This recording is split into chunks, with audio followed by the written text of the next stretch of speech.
Джеральд Даррелл. Переход. Мои друзья Поль и Марджери Гленхем – неудавшиеся художники.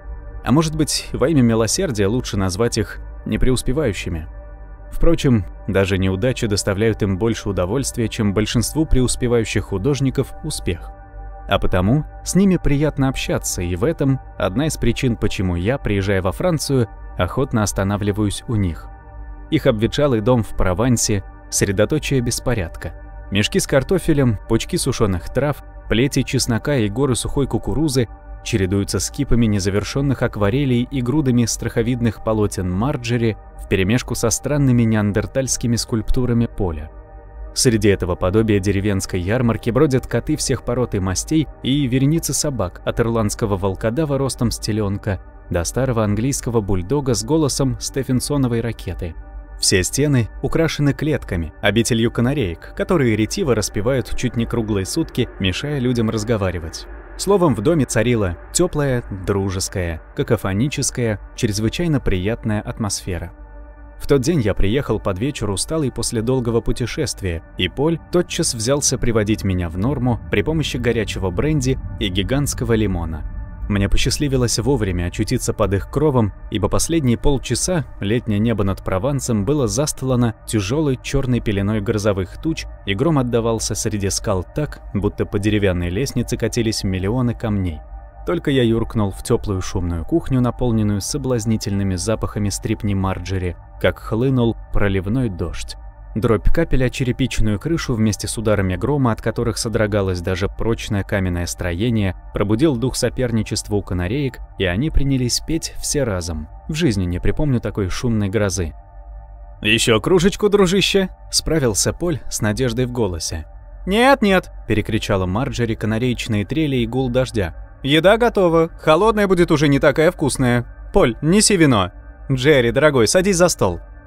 «Вино, вино, даешь вино. У меня припасено для тебя нечто особенное, дружище». С этими словами Поль спустился в погреб, чтобы тут же вернуться с охапкой бутылок, которые он благоговейно поставил на стол передо мной.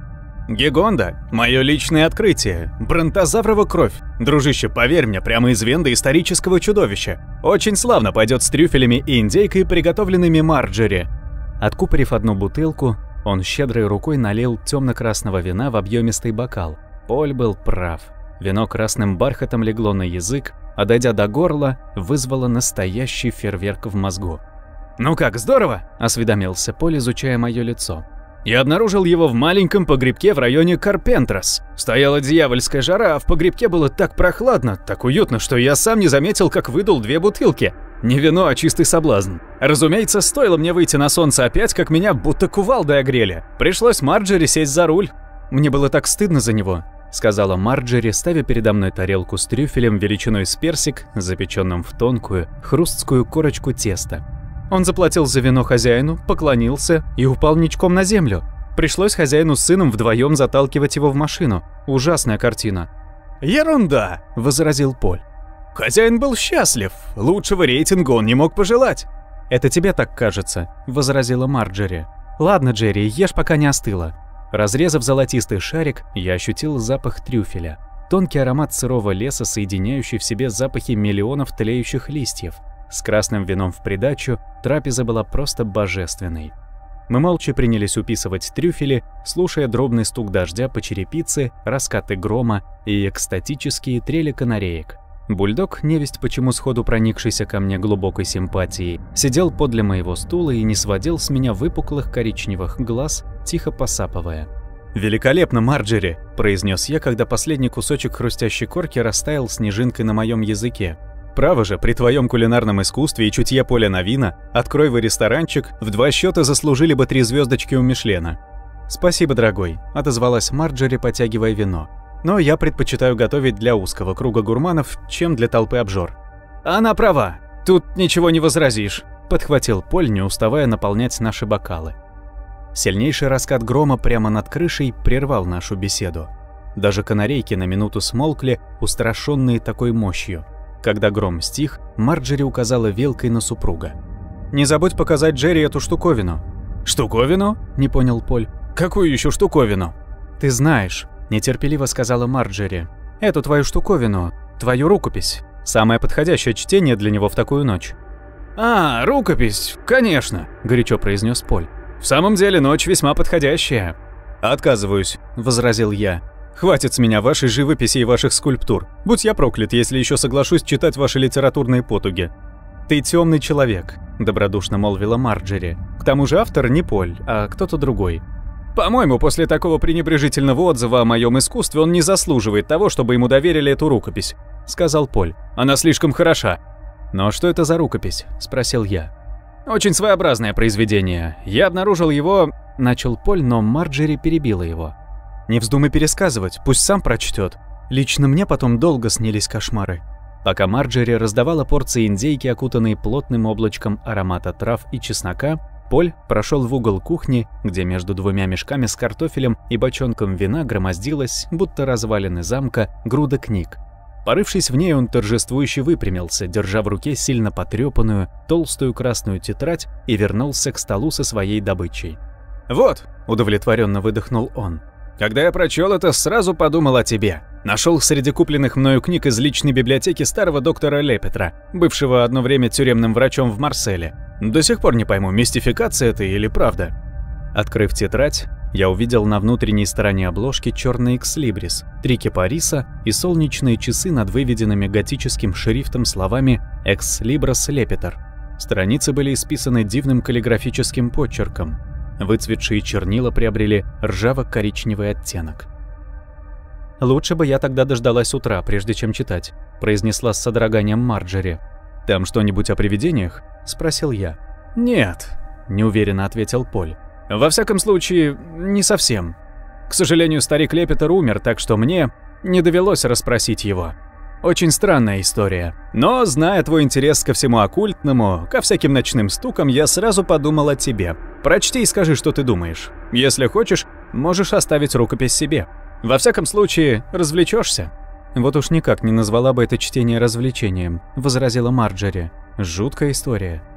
Несколько часов спустя, вдоволь насытившись вкусными блюдами и добрым вином, я вооружился огромной тщательно заправленной золотистой керосиновой лампой, излучающей бледно-желтый свет, и поднялся в гостевую комнату, где меня ожидала широченная перина. Бульдог последовал за мной и следил, шумно дыша, как я раздеваюсь, укладываюсь спать. Сам он расположился на полу подле кровати, не сводя с меня преданных глаз. Гроза не унималась. Раскаты грома следовали один за другим, время от времени комнату озаряли яркие молнии. Я поправил фитиль, пододвинул ближе лампу на тумбочке, взял красную тетрадь и приступил к чтению, удобно сидя с подушками за спиной. Повествование начиналось сразу, без каких-либо предисловий. 16 марта 1901 года. Марсель. Впереди еще целая ночь, и поскольку мне ясно, что при всем желании я все равно не усну, то решил попытаться подробно описать случившееся со мной. Боюсь, от этого моя история не станет выглядеть более правдоподобно, но надо же чем-то себя занять, пока не наступит рассвет, неся мне облегчение. Для начала должен сообщить кое-что о себе и своих отношениях с Гидеоном де Тейдро-Вильреем, чтобы читателю, будет такой найдется, стало понятно, почему я очутился среди зимы во Франции, притом в самой глуши. Я букинист и позволю назвать себя истинным профессионалом, хотя теперь, вернее сказать, был таковым. Один из моих коллег, надеюсь, скорее по-дружески, чем из ревности, даже назвал меня однажды литературной ищейкой. Что ж, я готов признать меткость этого забавного сравнения. Через мои руки прошло свыше сотни личных библиотек, и мне довелось сделать немало важных открытий. Так, я обнаружил оригинальную рукопись Готенштайна, редкое иллюстрированное издание Библии, которое иные сравнивают с книгой Келза. В невзрачном деревянном доме в Миланде я откопал 5 неизвестных прежде стихотворений Блейка. Были и не столь значительные, но все равно интересные открытия, такие как найденный среди игрушек и моющихся книжек в детской комнате, в доме одного священника в Шропшире подписной экземпляр первого издания «Алисы в стране чудес», или дарственный экземпляр португальских сонетов, подписанный Робертом и Элизабет Браунинг с 6-строчным стихотворением на форзаце. Чтобы находить такие книги в самых неожиданных местах, необходимо обладать чем-то вроде дара лозоходца. Приобрести такую способность нельзя, но если вы ею наделены, можно постоянной практикой отточить ее. В свободное время я также каталогизировал небольшие важные книжные фонды, поскольку само общение с книгами доставляло мне великое удовольствие. Библиотечная тишина, осязание и запах книг для меня все равно, что для гурмана вкус и состав пищи. Это может показаться фантастикой, но стоя в библиотеке, я слышу словно тысячи голосов, как если бы меня окружал огромный хор, в чьем пении я черпаю познание и красоту. Естественно, моя профессия свела меня с Гидеоном в залах аукционной фирмы Сотбис. В одном доме в Сассексе я обнаружил маленькую, но чрезвычайно интересную коллекцию первых изданий, и мне захотелось лично убедиться, сколько можно выручить за такое собрание. Пока шли торги, я поймал себя не на совсем приятном ощущении, что за мной кто-то следит. Я обернулся, но все глаза были как будто направлены только на аукциониста. Тем не менее, с каждой минутой мое беспокойство росло. Возможно, это будет слишком сильно сказано, однако я не сомневался, что кто-то внимательно изучает меня. Но вот покупатели и зрители чуть расступились, и я увидел его. Мужчину среднего роста, с привлекательным, хотя и несколько одутловатым лицом, большими проницательными черными глазами и шапкой кудрявых, довольно длинных волос. На нем было хорошего покроя темное пальто с каракулевым воротником, руки в элегантных перчатках держали каталог предметов, выставленных на аукцион, и черную широкополую велюровую шляпу. Пристальный взгляд блестящих цыганских глаз был устремлен на меня, но, заметив, что и я смотрю на него, он моргнул, чуть улыбнулся и кивнул головой, как бы извиняясь за то, что так таращился на меня, после чего повернулся, протиснулся сквозь толпу и пропал из виду. Не знаю почему, но это пристальное разглядывание незнакомым человеком привело меня в замешательство до такой степени, что я уже не так внимательно следил за торгами. Отметил только, что выручил за предметы, выставленные мной на продажу, больше, чем ожидал. Как только кончились торги, я выбрался из зала и вышел на улицу. Был холодный, сырой февральский день, от запаха дыма, предвестника смога, у меня першило в горле. Похоже было, что вот-вот начнется дождь, и я остановил кеп. В моем владении был унаследованный от матери высокий узкий дом на Смит-стрит в непосредственной близости от Кингс-роуд. Меня вполне устраивало это жилище. Не самый фешенебельный район, но дом был достаточно вместителен для такого холостяка, как я, со всеми моими книгами. Ибо за многие годы я собрал отличную небольшую коллекцию книг на интересующие меня темы. Индейское искусство, особенно миниатюры, некоторые ранние естественные истории, кое-какие редкие издания, посвященные оккультизму, несколько томов о растениях и знаменитых садах, хорошее собрание первых изданий современных романистов. Мой дом был обставлен просто, но удобно. Хотя я не богат, но мог позволить себе не слишком скупиться, держал хороший стол, в погребе было немало марочных вин. Отпустив кеп и поднимаясь по ступенькам к входной двери моего дома, я обратил внимание, что на город, как и следовало ожидать, спускается едкий туман. Дальний конец улицы уже почти не был виден, и я радовался, что успел добраться до дома. Моя домоправительница, миссис Мэннинг, позаботилась о том, чтобы в маленькой гостиной весело пылал огонь в камине. Рядом с моим любимым креслом положила, как обычно, домашние туфли и расставила на столе все необходимое для приготовления горячего пунша. Я снял пальто и шляпу и переобулся. В это время из кухни внизу вышла миссис Мэннинг и спросила, нельзя ли ей ввиду сгущающегося тумана сегодня уйти домой пораньше. Сообщила, что приготовила для меня суп, бифштекс, запеканку с почками и яблочный пирог. Остается только их подогреть. Я ответил, что ничего не имею против. Мне не раз доводилось обходиться без посторонних услуг.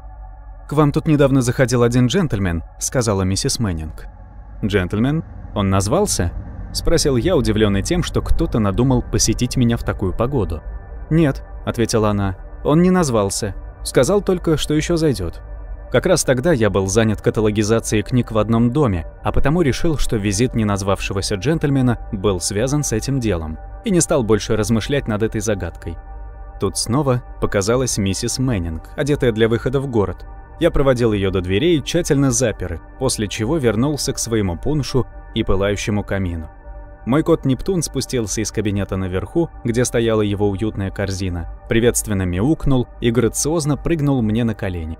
Потоптавшись передними лапами с выпущенными когтями, он удобно улегся и задремал с громким мурлыканьем, напоминающим жужжание роя пчел в густом черепашьем панцире. Убаюканный этой музыкой, каменным жаром и пуншем, я тоже погрузился в сон. Должно быть, я крепко спал, потому что проснулся вдруг, не понимая, что меня разбудило. Нептун на моих коленях встал, потянулся и зевнул, предвидя, что покою его приходит конец. Я прислушался. Тишина. Только решил было, что мой сон потревожен движением угля в каминной решетке, как снизу донесся властный стук в дверь. Я спустился по лестнице, приводя себя в порядок после сна, поправляя воротничок и галстук и приглаживая непокорную шевелюру. Включив свет в прихожей, я отпер дверь и распахнул ее. В дом вторглись пряди густого тумана, а на крыльце перед дверью стоял тот странный цыганского вида мужчина, что так пристально разглядывал меня в зале Сотбис. Теперь на нем были хорошо скроенный вечерний костюм и накидка с красной шелковой подкладкой. На голове цилиндр, покрытый блестящими капельками влаги от тумана, который колыхался за его спиной точно театральный задник тошнотворного желтого цвета. Рука в перчатке покачивала, будто маятник, трость черного дерева с великолепной работы золотым набалдашником. Увидев, что дверь открыла именно я, а не какой-нибудь слуга или дворецкий, он приосанился и снял цилиндр. «Добрый вечер», — сказал незнакомец, обнажая в очаровательной улыбке чудесные, белые, ровные зубы.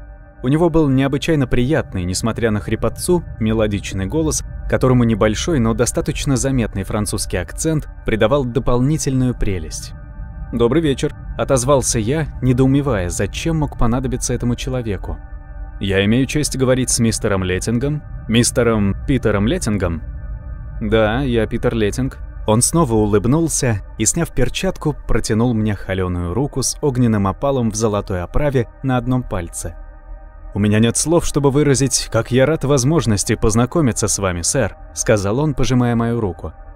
«Позвольте прежде извиниться, что побеспокоил вас в столь поздний час, в такой день». С этими словами он завернулся поплотнее в свою накидку и оглянулся на клубящийся за его спиной сырой желтый туман. Оставлять его стоящим на крыльце в такую отвратительную погоду вряд ли было бы признаком хорошего тона, и я предложил ему войти и изложить свое дело. Он прошел мимо меня в прихожую, и когда я, тщательно заперев дверь, обернулся, гость уже снял накидку и цилиндр, отставил в сторону трость и, растирая руки, выжидательно глядел на меня.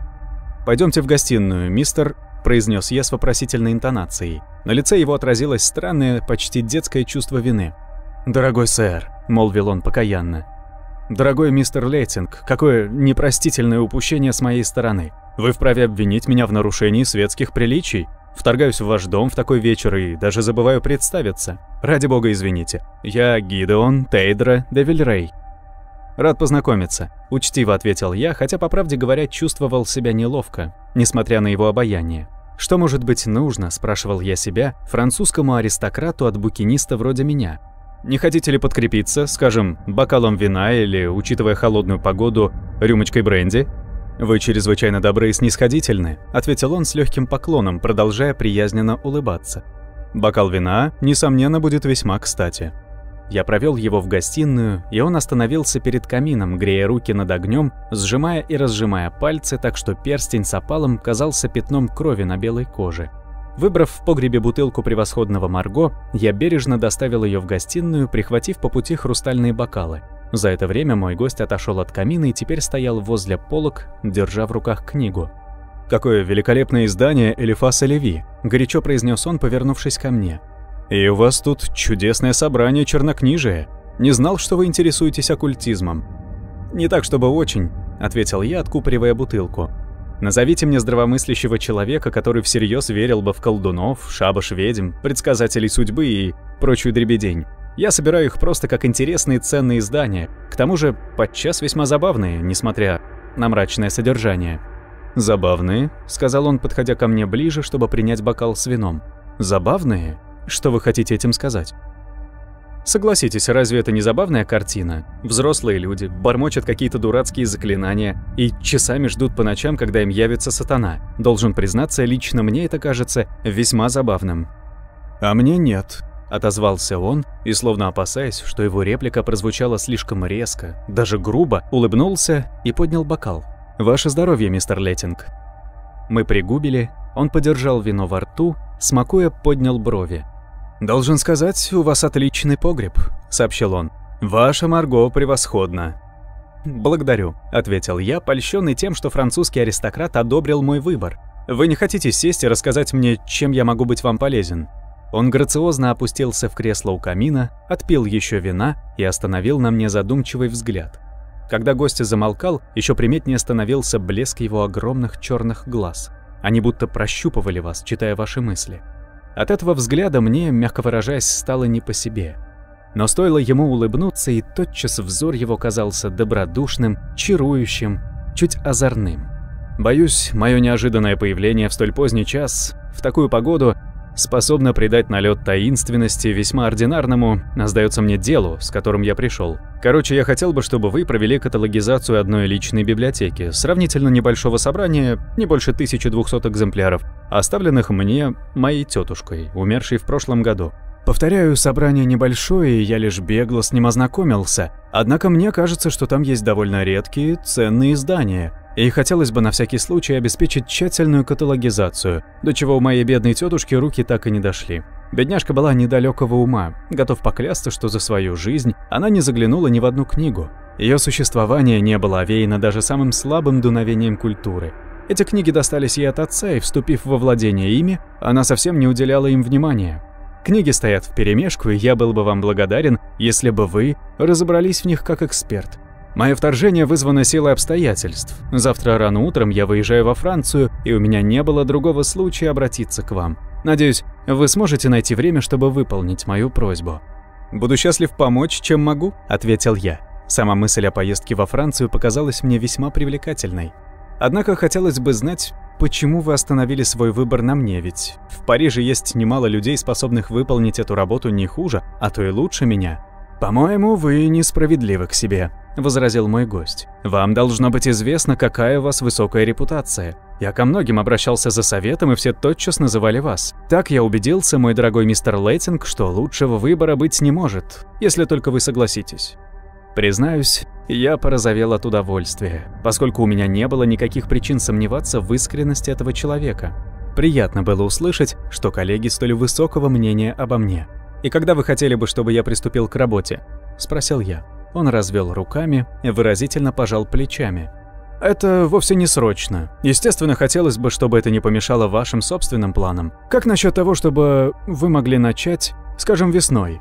В это время года, когда долина Луары особенно хороша, и я не вижу причин, почему бы вам не насладиться природой в той же мере, как работой с книгами». «Весна отлично устраивает меня», – ответил я, наполняя бокалы. «Апрель годится?» «Превосходно», – отозвался он. «Думаю, на каталогизацию у вас уйдет что-нибудь около месяца, но вы можете оставаться там сколько вам будет угодно. У меня хорошая коллекция вин и хороший повар, так что у вас не будет повода жаловаться на обслуживание». Я сходил за своей записной книжкой с календарем, и мы сошлись на том, что 14 апреля устроит нас обоих. Гость поднялся, собираясь уходить. «Да, еще одна вещь», — сказал он, кутаясь в накидку. «Кому как не мне понимать, что мои имя и фамилия затруднительны для запоминания и произношения, а потому не примите это за бесцеремонность. Я предпочел бы, чтобы вы просто называли меня Гидеон, а я вас Питер. Согласны?» «Конечно», — поспешил я ответить не без облегчения, ибо на де Тейдре-Вильрее и впрямь можно было сломать язык. Он горячо пожал мне руку, еще раз попросил извинить за внезапное вторжение, обещал прислать письмо с подробным описанием, как найти его во Франции, и уверенным шагом скрылся за дверью в густом желтом тумане. Я же вернулся в свою теплую, уютную гостиную и допил вино, размышляя о странном посетителе. И чем больше я думал о нем, тем удивительнее представлялось мне произошедшее. Почему, например, Гидеон не обратился ко мне сразу, когда увидел меня в Сотбис? Говорит, что каталогизация тетушкиных книг совсем не к спеху, а сам счел необходимым повидать меня сегодня ночью, словно речь шла о неотложном деле. Он ведь мог просто написать мне. Или он посчитал, что воздействие его личности вернее поможет добиться моего согласия. Он произвел на меня двойственное впечатление. Как я уже сказал, пока лицо его оставалось бесстрастным, глаза смотрели так испытующе и пристально, что мне делалось не по себе, и я даже ощущал некоторую антипатию. Но стоило ему улыбнуться, как и глаза его словно смеялись, и я невольно оказывался во власти очарования его низкого, мелодичного голоса. Да, необычный человек. И я решил попытаться побольше узнать о нем до того, как поеду во Францию. Решил и спустился на кухню следом за проголодавшимся Нептуном приготовить поздний ужин. Несколько дней спустя мне встретился на торгах мой старый друг Эдвард Меллинджер. Между делом я небрежно осведомился, известно ли ему что-нибудь о Гидеоне. Эдвард внимательно посмотрел на меня поверх очков. «Гидеон де Тейдра-Вильрей? Ты говоришь о графе? Племяннике старика маркиза де Тейдра-Вильрея?» «Он не назвался графом, но полагаю, что это именно он», — ответил я. «Тебе что-нибудь о нем известно?» «Когда закончатся эти торги, пойдем выпьем по стаканчику, я кое-что тебе расскажу», — предложил Эдвард. «Очень странное семейство. Во всяком случае, старик-маркиз — человек весьма эксцентричный». После торгов мы зашли в пивную, и за кружкой пива Эдвард поведал то, что ему было известно о Гидеоне. Оказалось, что много лет назад маркиз де Тейдра-Вильрей пригласил Эдварда приехать во Францию, как теперь пригласил меня Гидеон, чтобы каталогизировать и оценить его обширную библиотеку. Эдвард согласился и отправился в имение маркиза в Гордж-дю-Тарне. «Тебе знаком этот район Франции?» – спросил Эдвард. «Я вообще никогда не бывал в этой стране», – признался я. «Так вот, это глухой край. Имение находится в самом Горже, в уединенной, дикой, сильно пересеченной местности. Высокие скалы, глубокие мрачные ущелья, водопады, бурные потоки, что-то вроде преисподней, какой Дорре изобразил ее в своих рисунках к божественной комедии Данте». Эдвард остановился, глотнул пиво, закурил сигарету. Завершив эту процедуру, продолжал. «В имении, кроме прислуги, всего из 3 человек, маловато для такого обширного хозяйства, я застал дядюшку и его племянника. Того самого, насколько я понимаю, что навестил тебя на днях. Скажу без обиняков, дядюшка произвел на меня весьма неприятное впечатление. У этого 85-летнего старика было злое, хитрое лицо и льстивые манеры, которые сам он явно считал очаровательными. Племяннику было лет 14, на бледном лице выделялись огромные черные глаза, он был умен не по возрасту, однако меня беспокоило то, что, как мне показалось, им владеет тайный страх. Страх перед собственным дядюшкой. В первый день моего пребывания там я, утомленный долгим путешествием, лег спать рано, вскоре после скудного и скверно приготовленного по французским меркам обеда. Старик и мальчик остались в столовой. Так совпало, что она помещалась как раз под моей спальней, и хотя я не различал отдельных слов, было очевидно, что дядюшка настойчиво уговаривает племянника сделать что-то, против чего тот страстно возражает. Спор затянулся, голос дядюшки звучал все громче и сердитее. Внезапно послышался стук отодвигаемого стула, и мальчик крикнул. Да-да, крикнул по-французски старику. «О нет, я не желаю жертвовать собой, чтобы ты мог жить! Я ненавижу тебя!» Я хорошо расслышал каждое слово, и меня поразило, что такое мог сказать юный племянник. Потом скрипнула и со стуком захлопнулась дверь столовой, мальчик вбежал вверх по лестнице и хлопнула другая дверь, видимо, в его спальне. Вскоре и дядюшка встал из-за стола и начал подниматься наверх. Ошибиться было невозможно, он сильно приволакивал кривую ногу, и это придавало характерный звук его походке. Старик поднимался не торопясь, и, заверяю тебя, дорогой Питер, у меня волосы поднялись дыбом. Столько зла было в этом неторопливом шествии вверх по ступенькам. Он проследовал к спальне мальчика, открыл дверь, вошел. Окликнул племянника 2-3 раза, мягко, вкрадчиво, однако за этой мягкостью угадывалась страшная угроза. Потом старик произнес какую-то фразу, закрыл дверь и захромал дальше по коридору, очевидно, в свою спальню. Я выглянул в коридор. Из комнаты племянника доносился приглушенный плач, как будто мальчик лежал, укрывшись с головой. Плач продолжался, и я был сильно встревожен. Хотелось пойти к мальчику, успокоить его, но я опасался, что мое вторжение смутит его. Да и не мое это было дело, строго говоря. Все же мне было не по себе. Казалось, Питер, вся атмосфера этого дома пропитана чем-то ужасным. Ты знаешь, я не суеверен, однако я долго не мог уснуть. Все думал, каково-то мне будет выдержать эту атмосферу 2-3 недели, пока не будет завершена работа. К счастью, судьба была милостива ко мне. На другой день пришла телеграмма, в которой сообщалось, что моя сестра серьезно заболела, и у меня появился вполне легитимный повод просить маркиза расторгнуть наш контракт. Естественно, ему это не понравилось, но в конце концов он неохотно согласился. В ожидании двуколки, которая должна была отвезти меня на станцию, я бегло осмотрел часть книг. Обширная библиотека занимала не одну комнату, но основное собрание было сосредоточено в так называемой «длинной галерее», помещении, способном украсить имение наших английских аристократов. Книжные полки чередовались с огромными зеркалами, да и весь дом был полон зеркал. Я в жизни не видел их в таком количестве. У маркиза и впрямь была редкая, ценная коллекция книг, в том числе посвященных одному из твоих, Питер, любимых предметов – оккультизму. Я успел приметить интереснейшие древнееврейские рукописи о ведовстве, оригинальные издания «Открытие ведьм» Мэтью Гопкинса, великолепный экземпляр «Чудес природы» Ди. Но тут прибыла двуколка, я простился с хозяином и уехал. Честное слово, дружище, никогда еще отъезд из чьего-то дома не доставлял мне такой радости.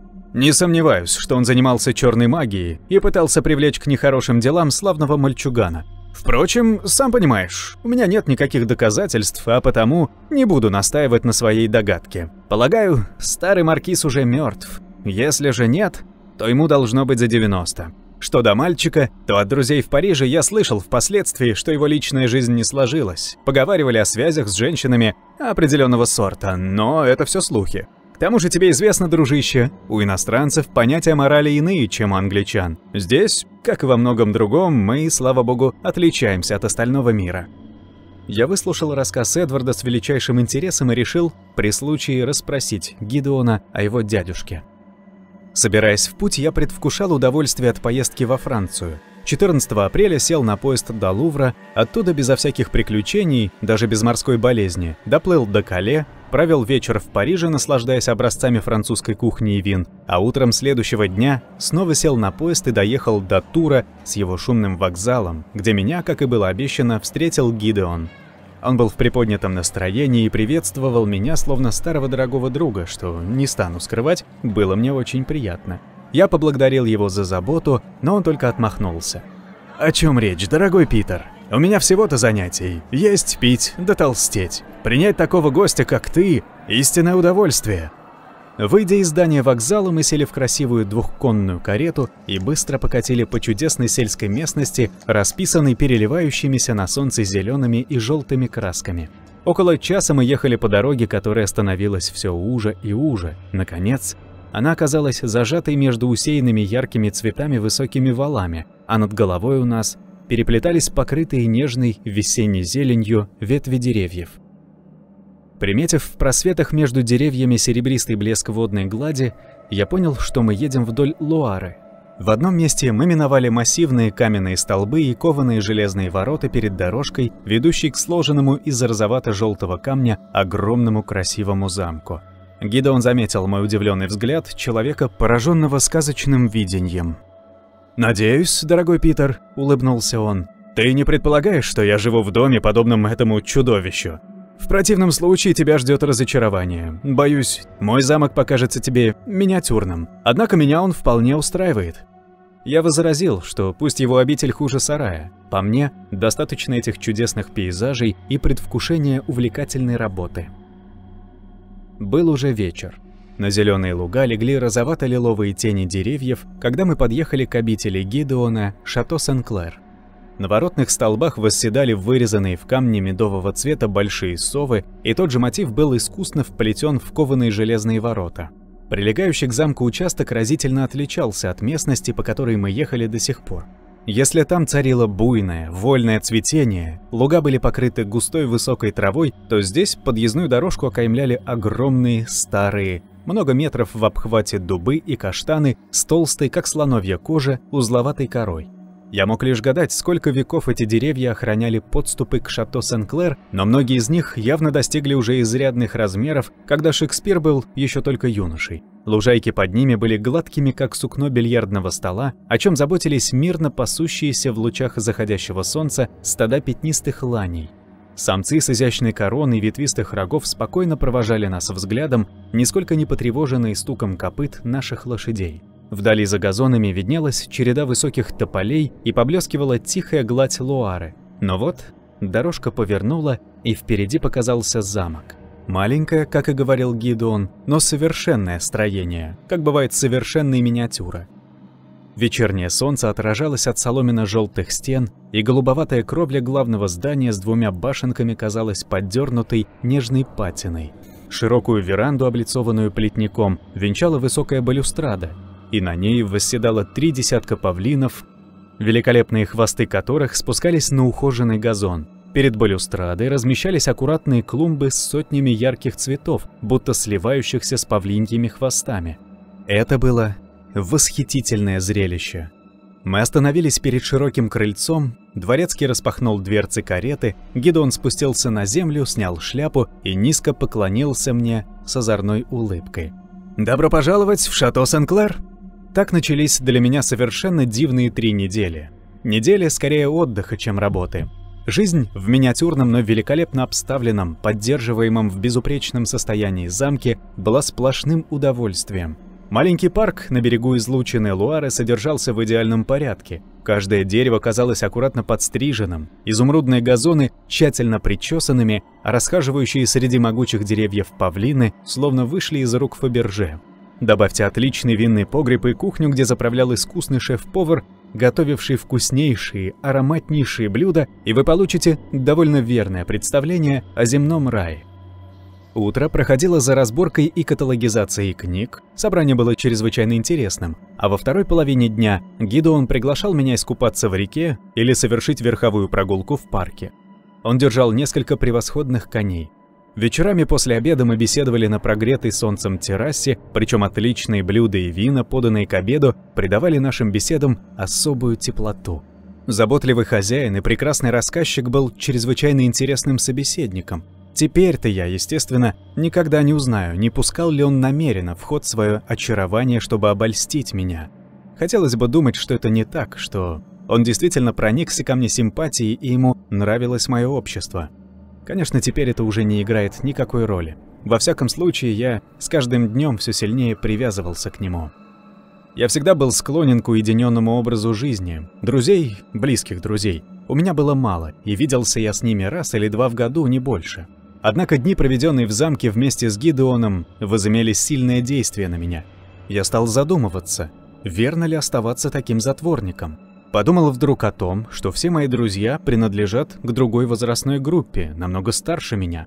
Гидеон, если причислять его к ряду моих друзей, как я это делал тогда, единственный был примерно моего возраста. Под его влиянием я становился более общительным. Помню, однажды вечером, сжимая белыми зубами сигару и щурясь на меня сквозь облачко синего дыма, он сказал: «Беда в том, Питер, что тебе грозит опасность стать молодым рутинером». Тогда я, разумеется, рассмеялся, однако, поразмыслив, понял, что он прав. Понял также, что когда придет время покинуть замок, мне будет недоставать общения с этим беспечным человеком, возможно, даже больше, чем я был готов в этом признаться самому себе. О своих многочисленных родичах Гидеон говорил тепло, но с оттенком иронии рассказывал истории, рисующие их чудачество или глупости. Однако ирония его была беззлобной, с преобладанием нелицеприятного юмора. Тем удивительнее казалось мне, что он лишь однажды заговорил о своем дядюшке Маркизе. Мы сидели вечером на террасе, провожая глазами обитающих в дуплах дубов сипух, которые проносились в поисках добычи над лужайками перед нами. Я описывал ему одну книгу, полагая, что осенью ее можно будет приобрести на аукционе за 2000 фунтов. Дескать, это серьезный труд, способный занять достойное место в библиотеке Гидеона среди других трудов на ту же тему. Я мог бы принять участие в торгах. Гидеон щелчком отправил окурок сигары через балюстраду на клумбу, где тот остался лежать, будто огромный красный светлячок, и тихо рассмеялся. 2000 фунтов? Дорогой Питер, к сожалению, я не настолько богат, чтобы позволить себе такое удовольствие. Вот если бы умер мой дядюшка... Дядюшка? Осторожно спросил я. Я не знал, что у тебя есть дядюшка. Только один, слава богу, сказал Гидеон. Но, к сожалению, он сидит на сундуке, где хранится состояние нашего семейства. Эту старую свинью ничто не берет. Ему 91 год, а когда я видел его 2 года назад, на вид, никто не дал бы ему больше 50. Тем не менее, он не бессмертен, и сколько бы он ни упирался, рано или поздно дьявол прижмет его к своей груди. В тот счастливый день я унаследую хороший куш и библиотеку, которой даже ты, дорогой Питер, позавидуешь. До тех пор не могу позволить себе тратить по 2000 на книги. Однако ждать башмаков мертвеца – скучнейшее занятие, и мой дядюшка – не самый занимательный предмет для разговора, а потому давай лучше выпьем вина и потолкуем о чем-нибудь приятном. «Незанимательный, говоришь? Тогда он совершенно не похож на остальных твоих родственников, про которых ты рассказывал». Небрежно заметил я, надеясь в душе, что Гидеон поведает кое-что еще об этом нехорошем дядюшке. «Что правда, то правда», – сказал он, помолчав. «Совсем не похож. Но как в каждой деревне есть свой дурачок, так и в каждой семье не обходится без паршивой овцы или безумца». «Ну что ты, Гидеон», — возразил я, — «зачем же так резко?» «Ты так думаешь?» — спросил он, и в свете угасающего дня я рассмотрел капли пота на его лице. «Считаешь, я чересчур жестоко отзываюсь о своем дрожайшем родиче? Однако ты не имел удовольствия встречаться с ним, верно?» «Верно», — ответил я. Обеспокоенный крайней горечью, звучащей в его голосе, я уже готов был оставить эту тему, явно неприятную для моего друга. «Когда умерла моя матушка», — продолжал он, — «мне пришлось не один год прожить в обществе моего дорогого дядюшки, пока я не смог освободиться от него, получив скромную сумму, завещанную мне отцом. 10 лет я провел в чистилище, в обществе этого мерзавца. 10 лет не проходило дня и ночи, чтобы мне не довелось испытать дикий ужас. Его порочность не поддается описанию, и он ни перед чем не останавливается, добиваясь своего. Если дьявол бродит самолично по земле под видом человека, то не сомневаюсь, что он надевает на себя отвратительную шкуру моего дядюшки». Он резко встал и пошел в дом. Меня озадачила и встревожила горячность, с какой были сказаны эти слова. Я колебался, следует ли пойти за ним или нет, но тут он вернулся, неся графин с бренди и рюмки, сел и налил нам обоим. «Ты уж извини меня, дорогой Питер, за этот спектакль, за то, что я навязал тебе мелодраму, чье место скорее в парижском театре Гран-Гиньол, чем на этой террасе», — сказал он, протягивая мне рюмку. «Боюсь, мне вредно говорить об этой старой свинье, моем дядюшке. Одно время меня преследовал страх, потому что мне казалось, будто он завладел моей душой. Сам знаешь, дети чего только не выдумают. Не один год прошел, прежде чем я избавился от этого наваждения, и все же до сих пор, как видишь, не могу спокойно говорить о нем, так что давай лучше выпьем и потолкуем о чем-нибудь другом. Идет?» Я поспешил согласиться, и мы продолжали беседовать еще час-другой. Но в тот вечер я единственный раз видел Гидеона по-настоящему пьяным. Ложась спать, я винил в этом себя, понимая, что основательно испортил ему настроение, настояв на том, чтобы поговорить о его дядюшке. В последующие 4 года я все ближе узнавал Гидеона. Приезжая в Англию, он останавливался у меня, а я не раз с великим удовольствием гостил в Шато Сен-Клер. Потом он куда-то исчез на полгода. Осталось только предположить, что им овладела, выражаясь его словами, охота к перемене места, и он решил, как это бывало с ним, съездить в Египет, или на Восток, или в Америку. Как раз в это время я был по горло занят делами, и мне, по правде говоря, было не до того, чтобы размышлять о странствиях Гидеона. Но вот, однажды вечером, когда я вернулся на свою Смит-стрит, стремительно усталый после долгой поездки в Абердин, дома меня ожидала телеграмма от Гидеона. «Приеду, Лондон, понедельник, 30-го. Можешь ли встретить ТЧК? Дядюшка умерщвлен, мне досталась библиотека, возьмешься ли каталогизировать, оценить, ТЧК? Объясню все при встрече, привет, Гидеон». Меня позабавило, что Гидеон, всегда гордившийся безупречным знанием английского языка, написал не скончался, а умерщвлен. Однако, когда он приехал, я узнал, что именно так обстояло дело. Во всяком случае, по всем наличным признакам. Гидеон прибыл поздно вечером, и мне с первого же взгляда стало ясно, что он пережил нечто ужасное. «Не могла же потеря дядюшки подействовать на него так сильно», — сказал я себе. Этот факт скорее должен был обрадовать Гидеона, но мой друг сильно осунулся. Красивое лицо его было бледно, глаза, под которыми обозначались темные круги, утратили былой блеск и живость.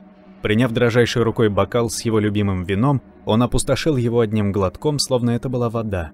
«У тебя усталый вид, Гидеон», — сказал я. «Выпей еще вина, потом пообедай со мной и ложись спать. Отложим все разговоры на завтра».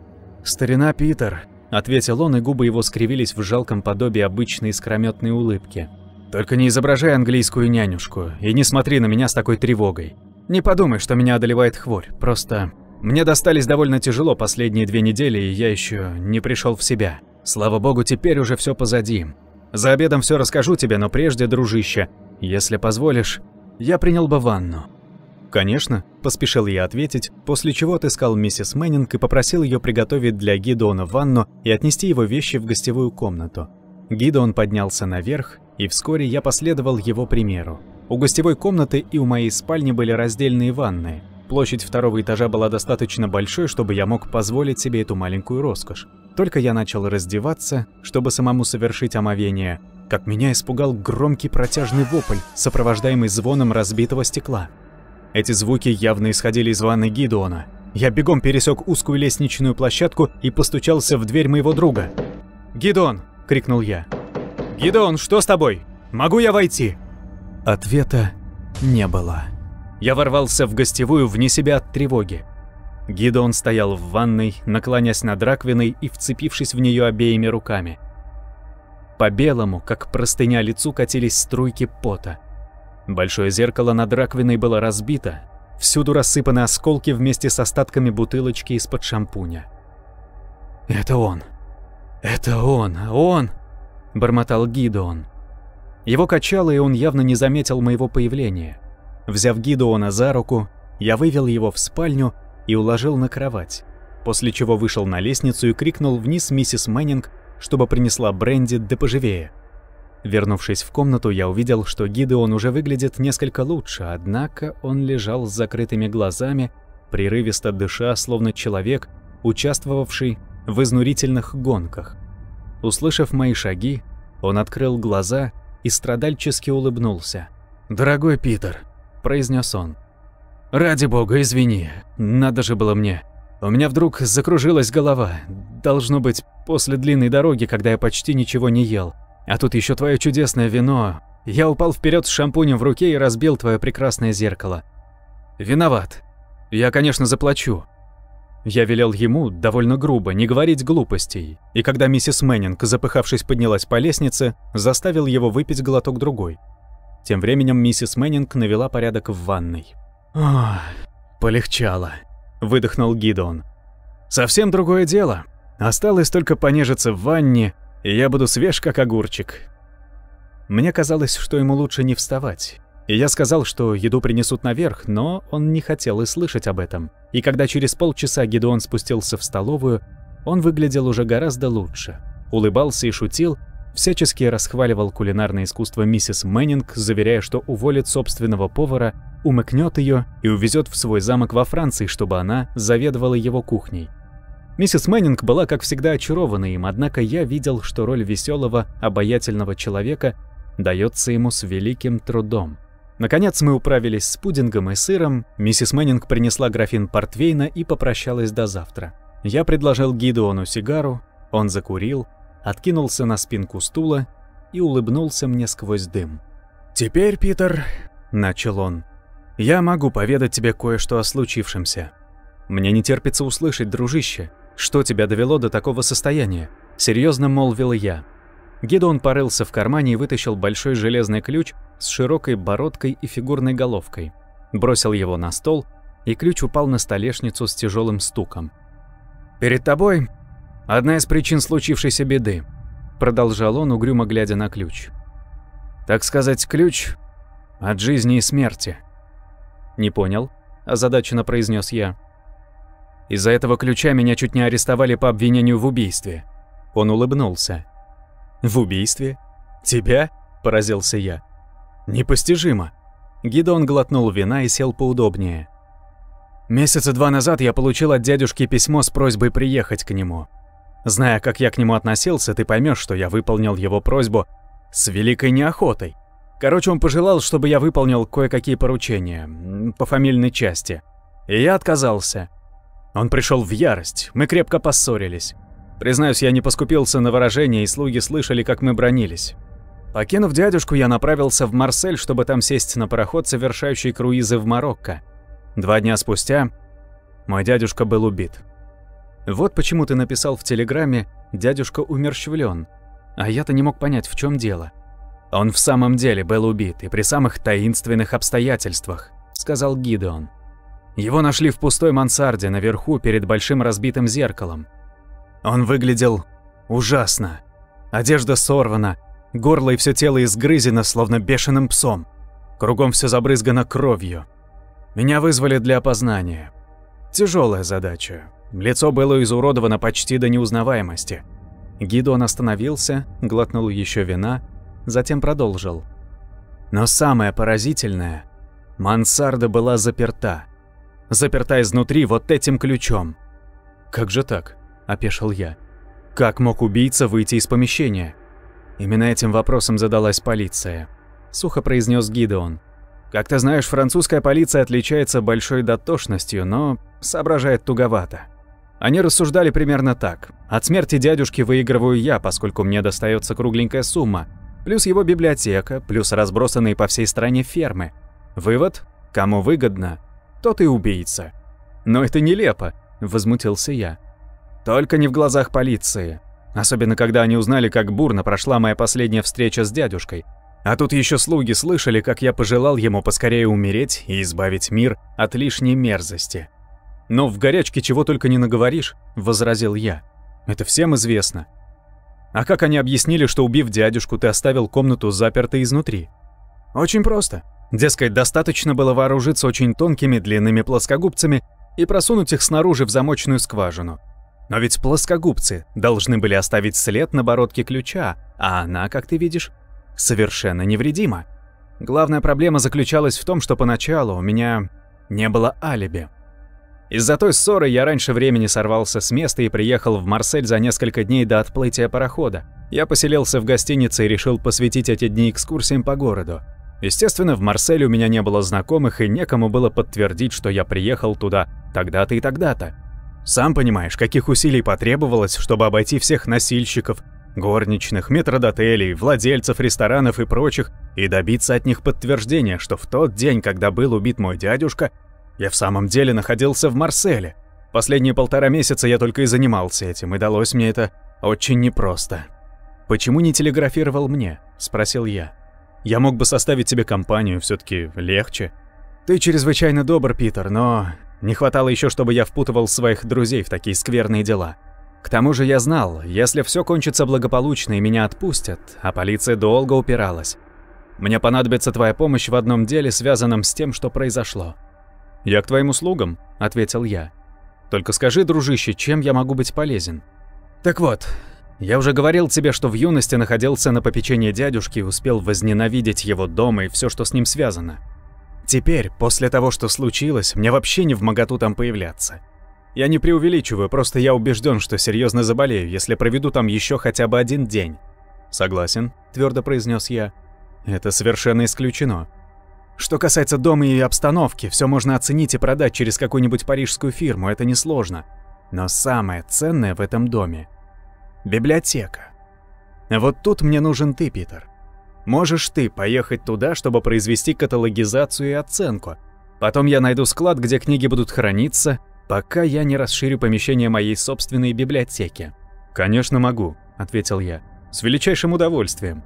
Скажи только, когда мне следует быть на месте». «Я не поеду с тобой», — предупредил Гидеон. «Ты будешь там один». «Ты знаешь, я люблю уединение», — усмехнулся я. «И покуда меня будут окружать интересные книги, я буду чувствовать себя прекрасно. Не беспокойся». «Хотелось бы управиться с этим делом, возможно, быстрее», — продолжал Гидеон, «чтобы я мог избавиться от этого дома. Как скоро ты мог бы приступить?» Я сверился со своим календарем и с удовольствием обнаружил, что на ближайшее время никаких важных дел не намечено. «Как насчет конца следующей недели?» – спросил я. «Так скоро?» – обрадовался Гидеон. «Отлично! Я могу встретить тебя на вокзале в Фонтене в следующую пятницу. Годится?» «Вполне», – сказал я. «И я постараюсь быстро разобраться с книгами. А теперь выпьем еще по бокалу портвейна. И ложись-ка ты спать». «Дорогой Питер, медицинское сословие много потеряло, не заполучив тебя в свои ряды», – пошутил Гидеон, однако послушался моего совета. В ту ночь я дважды просыпался от того, что вроде бы слышал его крик, однако в доме было тихо. И я говорил себе, что мне почудилось. На другое утро Гидеон отправился во Францию, и я стал готовиться последовать за ним, отбирая вещи для продолжительного пребывания в доме его покойного дядюшки. Во всей Европе царила морозная зима, и погода отнюдь не благоприятствовала дальним странствиям. Если бы не просьба Гидеона, я ни за что не покинул бы свой дом. Плавание через Ла-Манш было сплошным кошмаром, и до прибытия в Париж я чувствовал себя так отвратительно, что смог заставить себя съесть лишь немного жидкого мясного супчика, после чего лег спать. На другой день в городе была жуткая холодина, дул резкий ветер, из серого неба лил колючий дождь. Все же я добрался до вокзала, и началось, по видимости, нескончаемое путешествие с пересадками и ожиданиями на все более неуютных станциях. От холода я окоченел до того, что перестал связно мыслить. Берега рек были украшены ледяными кружевами, пруды и озера глядели слепыми замерзшими очами на небеса стального цвета. Наконец, очередной местный поезд, весь в копоти, страдающий одышкой, дополз до станции Фонтен. Выйдя из вагона, я добрался со своим багажом до крохотного зала ожидания, где с облегчением узрел раскаленную чуть ли не до красна старинную пузатую печку, в которой весело горели каштановые корни. Свалив свои вещи в углу, я некоторое время посидел, оттаивая перед печкой. Гидеон не показывался. Глоток бренди из походной фляги и жар от печки взбодрили меня. Прошло полчаса, а Гидеона все не было. Я уже начал беспокоиться и вышел на перрон. Серое небо, казалось, опустилось еще ниже. В воздухе кружили огромные с полкроны снежинки, предвещая изрядную вьюгу. Я стал подумывать, не пойти ли мне в селение пешком. В это время послышался стук копыт, и на дороге показалась двуколка, управляемая Гидеоном, облаченным в поблескивающее меховое пальто и каракулевую шапку. «Ради бога, извини, Питер, что заставил тебя долго ждать», — сказал он, пожимая мою руку. «Но нас преследуют злоключения. Давай я помогу тебе с твоими саквояжами, а по дороге объясню, в чем дело». Мы погрузили мои вещи в двуколку, а затем я сел на козлы рядом с Гидеоном и закутался в предусмотрительно захваченный им толстый плед. Он дернул поводья, щелкнул кнутом, и мы быстро покатили по дороге, обильно осыпаемые хлопьями снега. Порывы ветра хлестали наши лица, выжимая слезы из глаз, однако Гидеон не уставал подгонять лошадь. «Спешу доехать до места, пока не разыгралась вьюга», — пояснил он. «Потому и гоню так. Здесь бывает такая метель, что недолго и застрять в снегу на несколько дней». «Да, зима в этом году выдалась суровая», — отозвался я. «Самая суровая за последние 50 лет», — подтвердил Гидеон. Наконец мы въехали в селение, и Гидеон молча направил лошадь по уже побелевшим от снега узким пустынным улочкам. Единственным признаком жизни были псы, которые выскакивали из переулков, чтобы облаять нас. Можно было подумать, что люди покинули это селение. «Боюсь, Питер», — заговорил с улыбкой Гидеон, — «я еще раз буду вынужден злоупотребить твоей добротой». Снег побелел не только его шапку, но и брови. «Того и гляди, придет конец твоему дружескому терпению». «Ерунда», — ответил я. «Давай выкладывай, в чем дело?» «А в том, что я намеревался оставить тебя на попечение Франсуа и его жены. Они были слугами у дядюшки. Явившись туда сегодня утром, я на беду обнаружил, что жена Франсуа, Мари, поскользнулась на обледеневших ступеньках крыльца, упала с высоты на камни и сломала ноги. Подозреваю, переломы очень серьезные, как бы она совсем не осталась без ног». «Бедняжка, какой ужас!» — воскликнул я. «Да уж, Франсуа обезумел от горя, и я вынужден был везти их в больницу в Мийо. На все это ушло более 2 часов, оттого я и встретил тебя с таким опозданием». «Все в порядке», — заверил я его. «Разумеется, ты обязан был отвезти их в больницу». «Верно, однако тут возникла еще одна незадача. Понимаешь, жители селения недолюбливали моего дядюшку. Одни только Франсуа и Мари согласились служить у него. Теперь оба находятся в Мийо, и некому заботиться о тебе. Во всяком случае, первые 2-3 дня, пока не вернется Франсуа». «Дружище, о чем речь?» – рассмеялся я. «Заверяю тебя, я отлично со всем управлюсь сам. Провизия, вино, дрова – вот и все, что мне и нужно. Можешь не беспокоиться».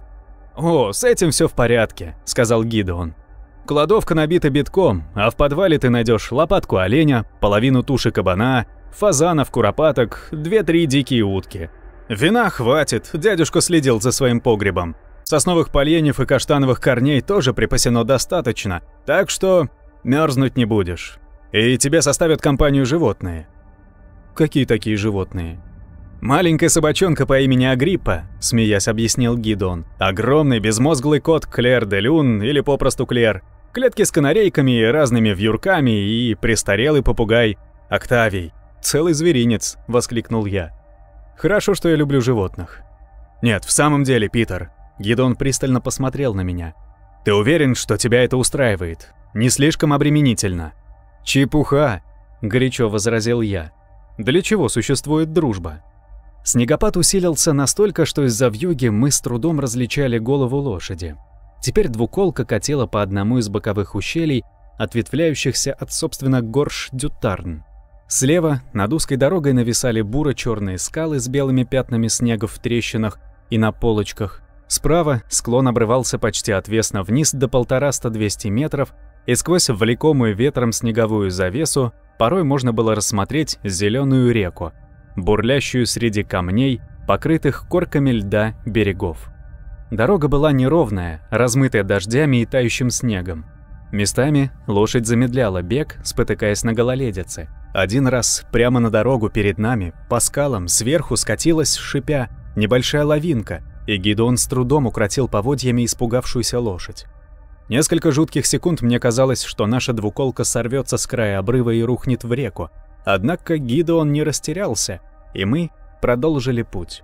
Наконец ущелье слегка расширилось, и за очередным поворотом открылся вид на диковинную громадину дома Гидеонова дядюшки. Необычайно это было здание, заслуживающее того, чтобы я описал его поподробнее. Начать с того, что здание венчало могучий утес, который возвышался над рекой точно остров, похожий на равнобедренный треугольник. С дорогой утес соединялся массивным старым каменным мостом. Высокие стены замка начинались прямо от верхней кромки утеса, но въехав через мост и широкую арку с толстыми дубовыми створами, вы обнаруживали просторный внутренний двор с прудом и фонтаном посередине. Скульптурная группа фонтана изображала поддерживаемого херувимами дельфина, и вся блестела от корки льда и многочисленных сосулек. С подоконников множество обращенных внутрь двора окон тоже свисали огромные сосульки. Пространство между окнами занимали фантастические фигуры, изображающие разных известных и неизвестных науке представителей животного мира, одна другой страшнее. Облепивший их снег со льдом придавал этим чудищам еще более жуткий вид. Так и казалось, что они злобно таращатся на вас из-под белого покрова. Когда Гидеон остановил двуколку перед ступенями главного крыльца, из дома донесся громкий лай. Гидеон отпер дверь огромным ржавым ключом. Тотчас пес вырвался наружу, продолжая лаять и радостно виляя хвостом.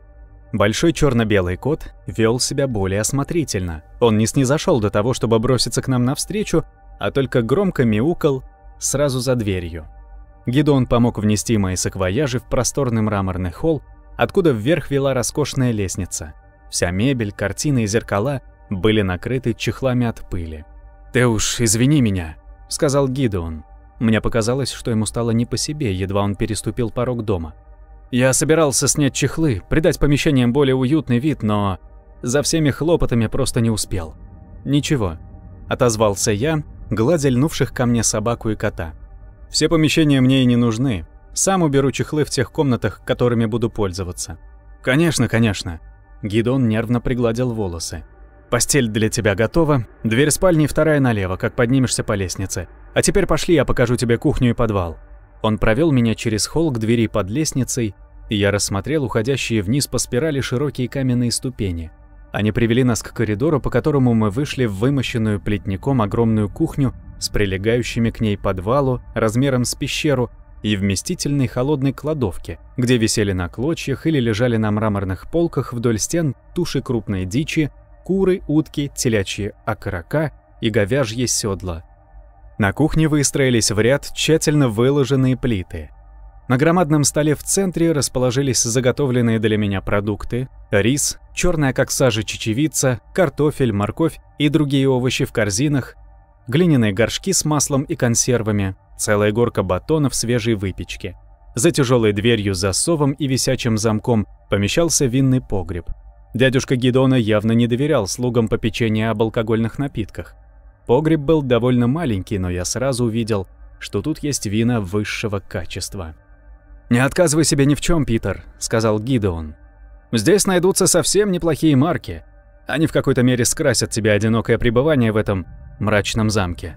«Ты хочешь, чтобы я все время был под хмелем?» — рассмеялся я. «Кто же тогда оценит твои книги? Но ты не беспокойся, Гидеон, все будет в порядке. Тут еды и вина на целую армию, дров тоже хватает. Мне составят компанию пес, кот и птички. А главное, меня ждет большая интересная библиотека. Чего еще может пожелать себе человек? Кстати, основная часть книг сосредоточена в длинной галерее в южном крыле здания. Я не стану тебя провожать туда, сам найдешь. А мне уже пора уезжать», — сказал Гидеон, направляясь к лестнице, ведущей в холл. По пути наверх он извлек из кармана огромную связку старинных ключей. «Ключи от королевства», — произнес он с тусклой улыбкой. «Не думаю, что какие-то помещения заперты, но если найдутся такие, отпирай. Я скажу Франсуа, чтобы он вернулся заботиться о тебе, как только жизнь его жены окажется вне опасности, и сам постараюсь приехать через месяц. К тому времени, надеюсь, ты управишься». «Запросто», — ответил я. «Больше того, если управлюсь раньше, извещу тебя телеграммой». «Право, Питер». Он крепко пожал мне руку. «Я чрезвычайно обязан тебе. Никогда не забуду твою отзывчивость». «Ерунда, дружище», — ответил я. «Мне приятно как-то помочь тебе». Стоя в дверях вместе с шумно дышащим псом и котом, который, громко мурлыкая, терся о мои ноги, я смотрел, как Гидеон забирается на козлы двуколки, кутается в плед и дергает поводья. Лошадь затрусила к выходу, Гидеон приветственно помахал мне кнутом и скрылся за воротами. Приглушенный снегом стук копыт звучал все слабее и вскоре вовсе стих. Я поднял на руки шелковистого теплого кота, свистнул пса, с громким лаем провожающего двуколку до ворот, вошел в дом и запер дверь на засов. Первым делом надлежало осмотреть дом, чтобы знать, где помещаются книги, с которыми мне предстояло работать, и, соответственно, решить, какие комнаты следует отпереть. На столике в холле стоял шестисвечный серебряный канделябр, рядом лежал коробок спичек. Как раз то, что мне было нужно. Свечи избавляли меня от необходимости отворять и затворять несметное множество ставен. Итак, я вооружился канделябром и, сопровождаемый суматошным псом, чьи когти стучали будто кастаньеты по голым полам, приступил к осмотру. Весь первый этаж занимали 3 очень большие комнаты и одно помещение, а именно гостиная, столовая, рабочий кабинет и салон. Почему-то лишь последний, я буду называть его голубым салоном, поскольку он был расписан различными оттенками синего цвета и золотом, был заперт, и я не сразу подобрал нужный ключ. Салон примыкал к одному из торцов здания и представлял собой такую длинную узкую коробку с большими окнами в противоположных концах.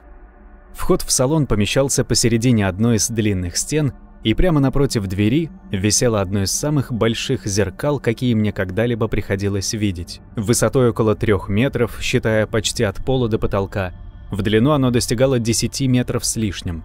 Стекло чуть потускнело, отчего приобрело голубоватый оттенок, напоминая поверхность тихого озера. Однако это никак не сказывалось на четкости отражения. Резьба на широкой золоченой раме изображала нимф и сатиров, единорогов, грифонов и прочих мифических тварей. Эта рама сама по себе была произведением искусства. Сидя, можно было видеть в этом замечательном зеркале отражение всего салона, так что узкая комната казалась весьма просторной. Учитывая небольшие размеры, удобство и, не стану скрывать, необычайный вид салона, я решил сделать его своей гостиной. И вот уже сняты с мебели все чехлы, а в камине пылает жаркий огонь. Затем я перенес сюда клетку с канарейками и вьюрками, поместив ее в одном конце комнаты вместе с попугаем Октавием, коему переселение явно пришлось по душе, потому что он взъерошил перья и насвистел несколько строф Марсельезы. Собака и кот немедленно простерлись на полу перед камином и погрузились в блаженный сон. Покинутый своими спутниками, я взял канделябр и в одиночку продолжил разведку. Второй этаж был почти целиком занят спальнями и ванными комнатами. Однако в том крыле, которое замыкало квадрат вокруг двора, я увидел огромное помещение. То самое, что Гидеон называл «длинной галереей». По одну сторону галереи располагались высокие окна, и напротив каждого из них висело по зеркалу. Они были похожи на зеркало в салоне, но намного уже. Между зеркалами стояли книжные шкафы из полированного дуба, и на полках внутри были кое-как вперемешку свалены книги. Мне с первого взгляда стало понятно, что немало времени уйдет на то, чтобы расставить их по темам, прежде чем я смогу заняться каталогизацией с оценкой. Я не стал пока открывать ставни и снимать чехлы в длинной галерее, а продолжил восхождение по лестнице и очутился на чердаке.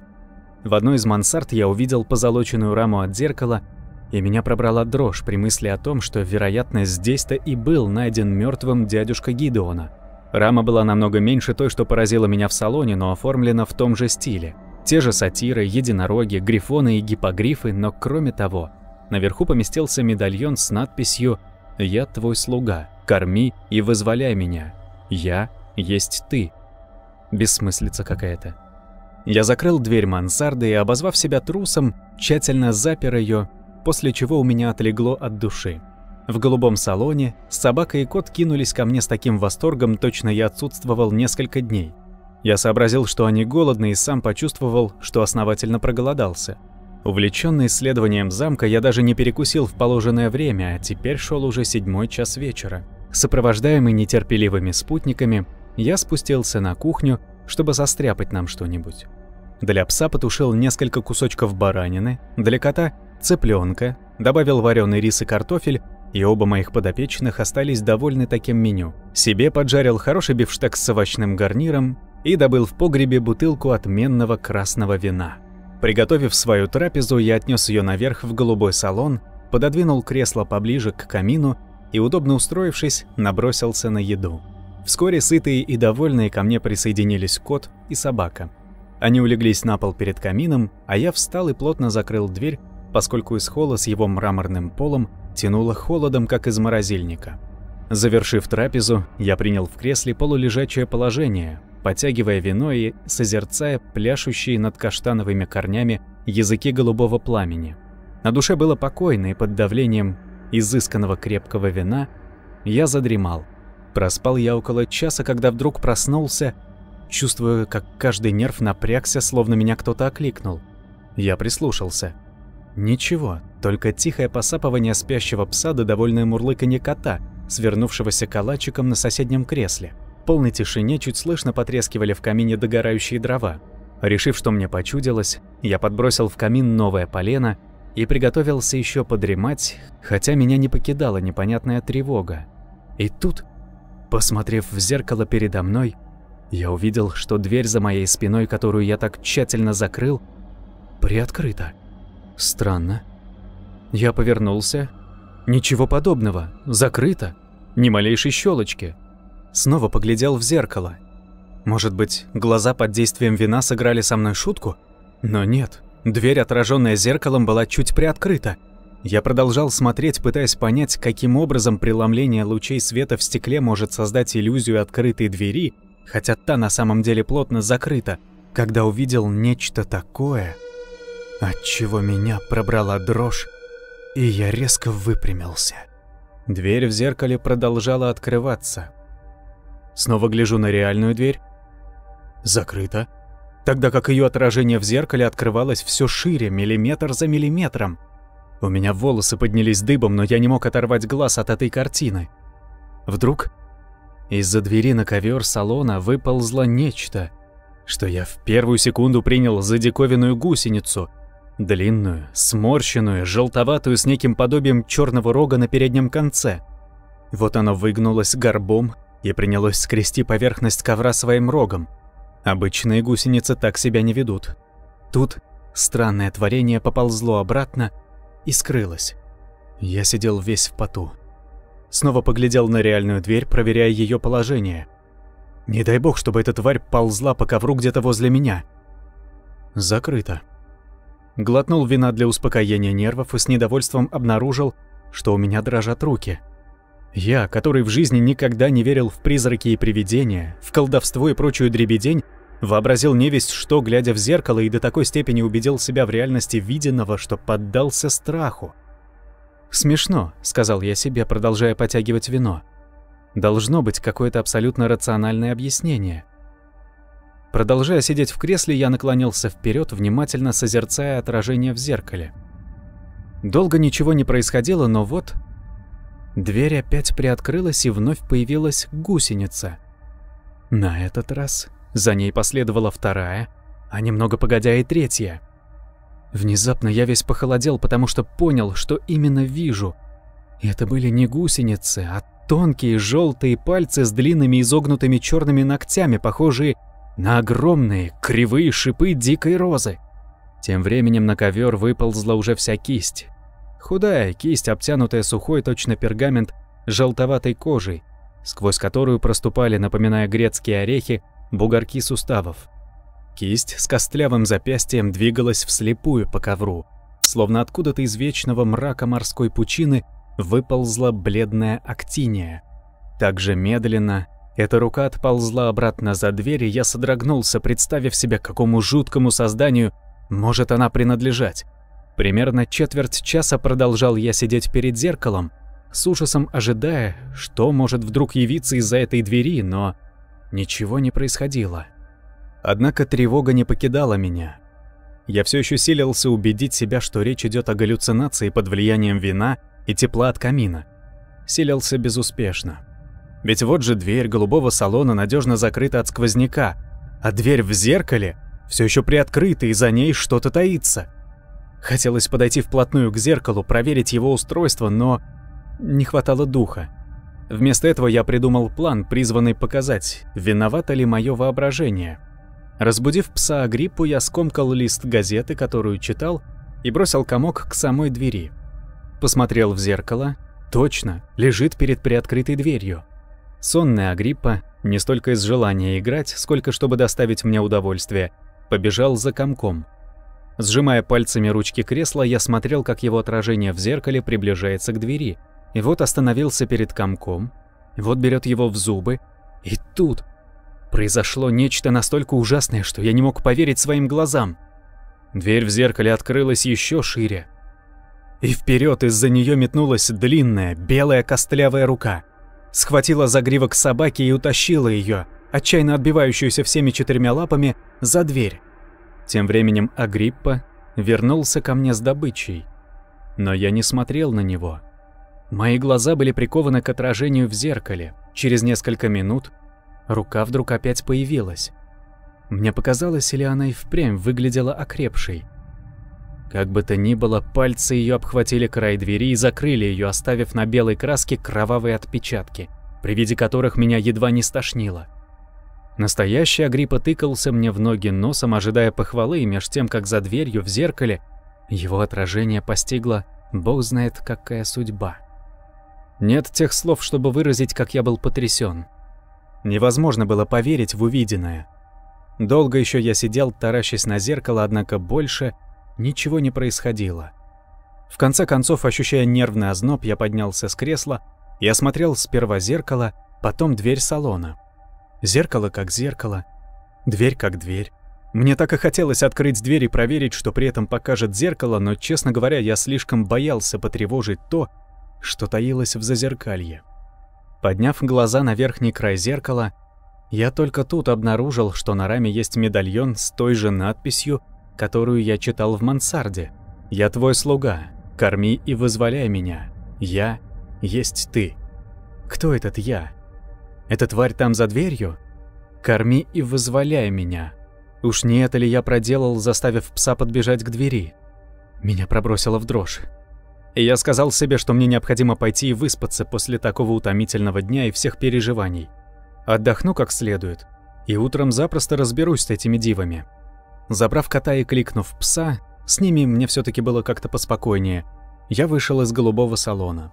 Закрывая за собой дверь, на миг остолбенел, услышав, как чей-то хриплый голос пожелал мне спокойной ночи. И только сообразив, что голос принадлежал попугаю Октавию, я смог расслабиться.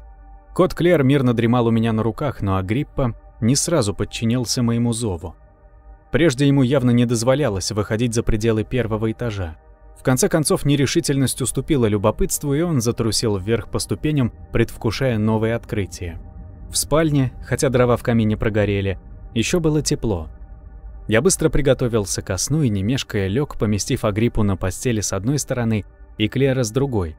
Ощущение их тепла действовало на меня успокоительно. Сверх того, признаюсь, я надежно запер дверь и не стал тушить свечи. Первое, на что я обратил внимание, проснувшись утром — полная тишина. Я распахнул ставни и увидел мир, укутанный снегом. Должно быть, всю ночь не прекращался снегопад, и белые подушки облепили скалы, голые деревья и оба берега реки, а на мосту, соединяющем замок с окрестным миром, выросли сугробы 2-метровой высоты. Подоконники покрывал тонкий слой льда, и с них, а также с крыши, свисал грозный арсенал сосулек. Судя по низкой пелене темных туч, следовало ждать нового снегопада. Даже пожелая я теперь покинуть замок, все дороги были заметены, и продлись такая погода, я оказался бы совершенно отрезанным от внешнего мира. Честно скажу, после того, что случилось накануне, мысль об этом расстроила меня. Однако я приказал себе не дурить и оделся, твердя про себя, что вчерашнее видение – плод разыгравшегося воображения и неумеренного потребления доброго вина. Взяв на руки Клера и велев Агриппе идти рядом, я спустился вниз и, собравшись с духом, отворил дверь голубого салона. Все оставалось, как было накануне вечером. Грязные тарелки и бутылки из-под вина на столике возле кресла, где я сидел, серый летучий пепел на каминной решетке, который чуть шелохнулся от легкого сквозняка, И больше никакого шевеления. Все стояло на своих местах. Все было в норме. Я облегченно вздохнул, вошел и вдруг остановился, как если бы уперся в каменную стену, похолодев от страха. Я смотрел на зеркало и не верил своим глазам. Вот стою я с котом на руках. Но в зеркале я не видел Агриппы, хотя он был тут. Обнюхивал мои лодыжки. Несколько секунд стоял я, словно пораженный громом, переводя взгляд то на пса у моих ног, то на зеркало, где отсутствовало его отражение. Невероятно! Сам я, кот, вся комната, все четко отражалось в зеркале. Все, кроме Агриппы. Я опустил на пол кота, и в зеркале он никуда не исчез. Нагнулся и взял на руки собаку. Мое отражение держало на руках нечто воображаемое. Живо схватив Клера, я бросился к двери, держа одной рукой кота, другой невидимую собаку и вышел из голубого салона, заперев его. Спустившись на кухню, я обнаружил к своему стыду, что у меня дрожат руки. Кое-как налил молока моим подопечным. Жадность, с какой Агриппа принялся лакать, не оставляла никакого сомнения в его телесности. Потом приготовил себе завтрак.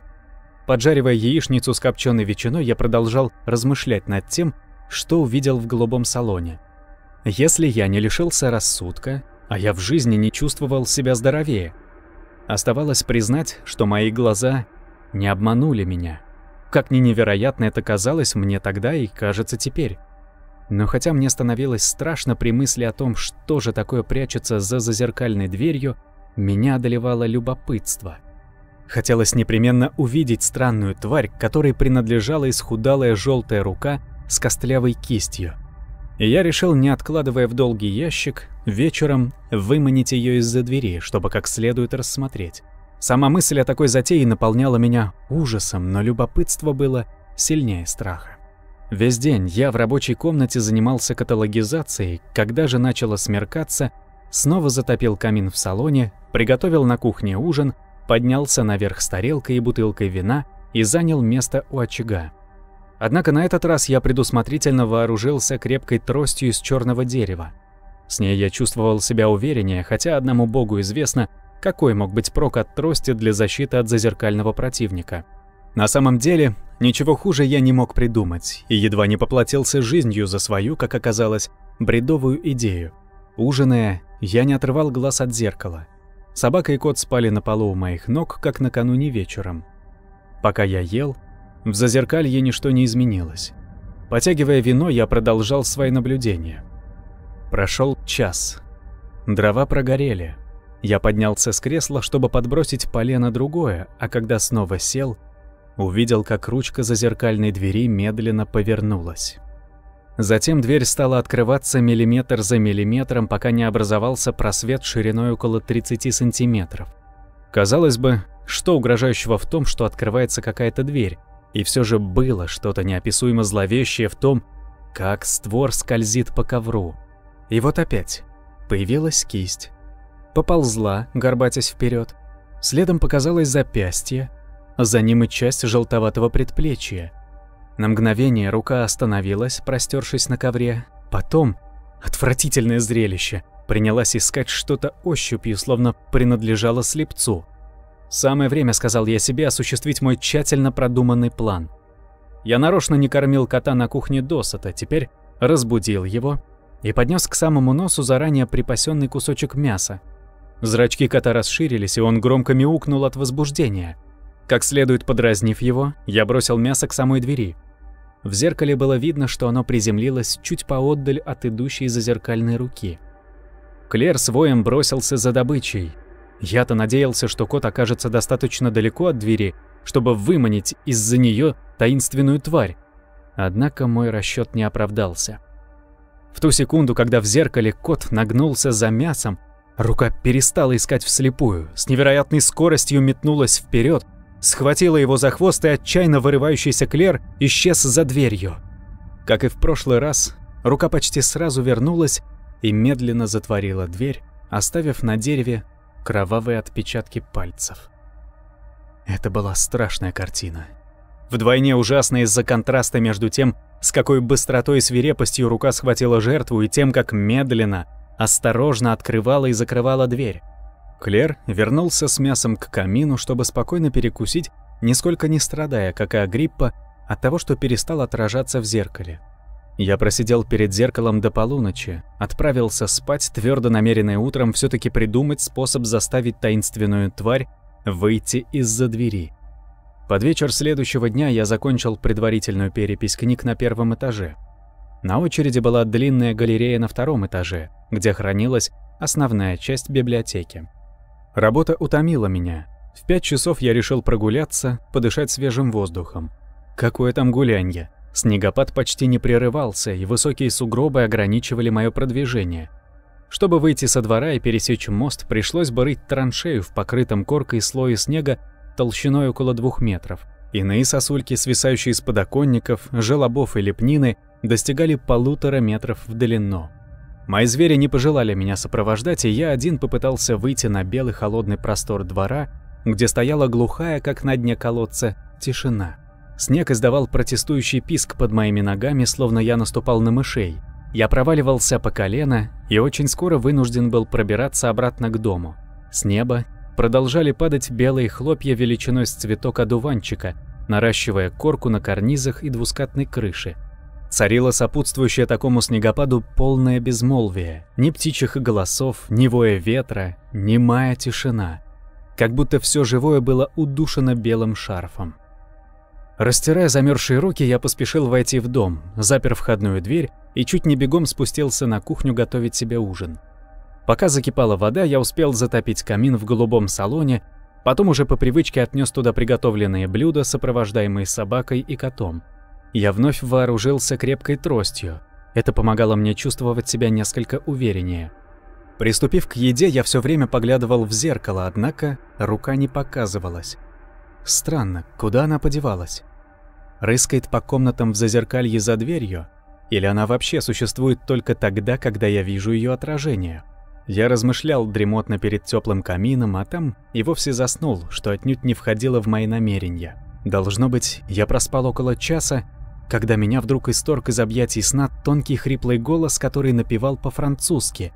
«Под боком у милашки, под боком у милашки, так спится хорошо».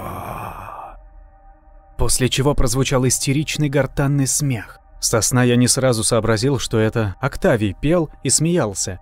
И от испуга у меня бешено заколотилось сердце. Повернув голову, я убедился, что клетки с птичками и Октавием на своих местах. Затем я перевел взгляд на зеркало и окаменел. Мое желание исполнилось. Таинственная тварь вышла из-за двери.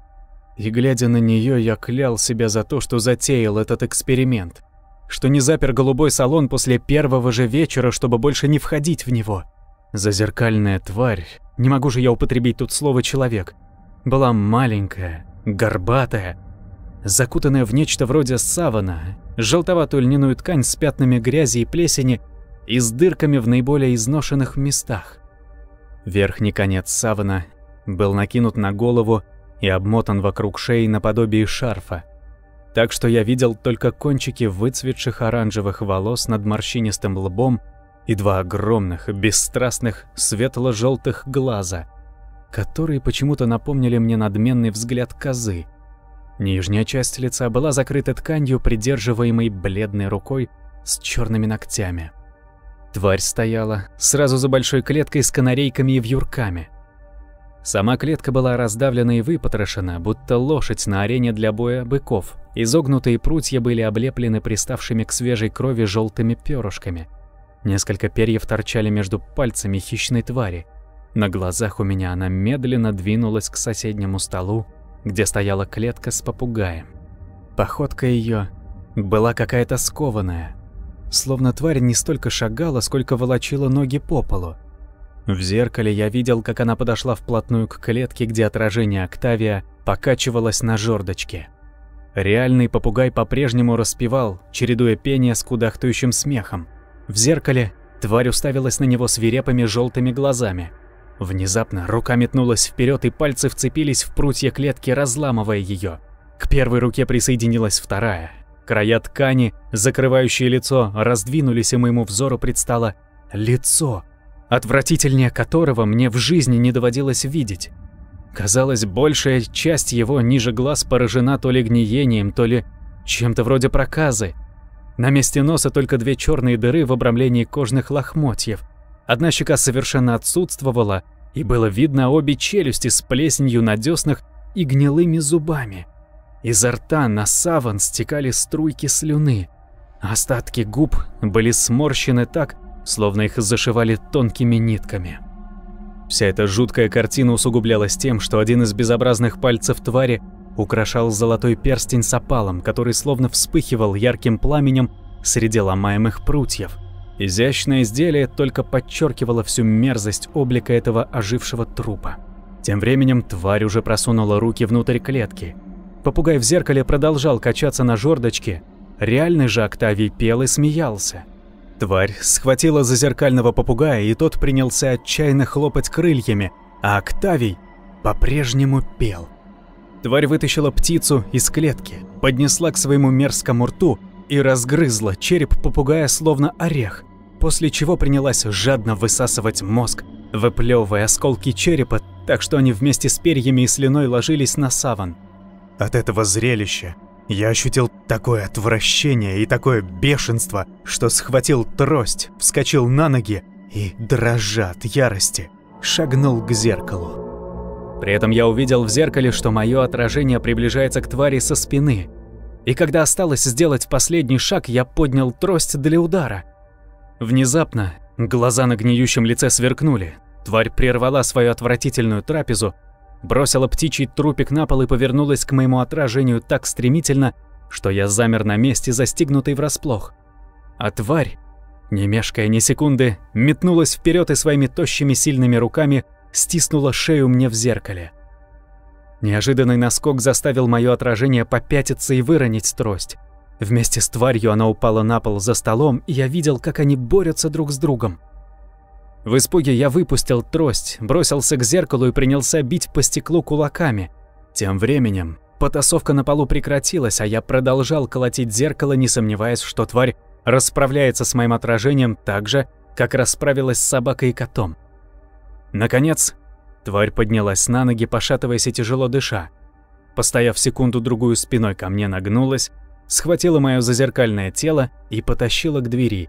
При этом я увидел, что у моего отражения разорвано горло. Вскоре тварь появилась снова из-за двери, облизываясь, словно предвкушая трапезу, подняла с полу тяжелую трость и опять скрылась.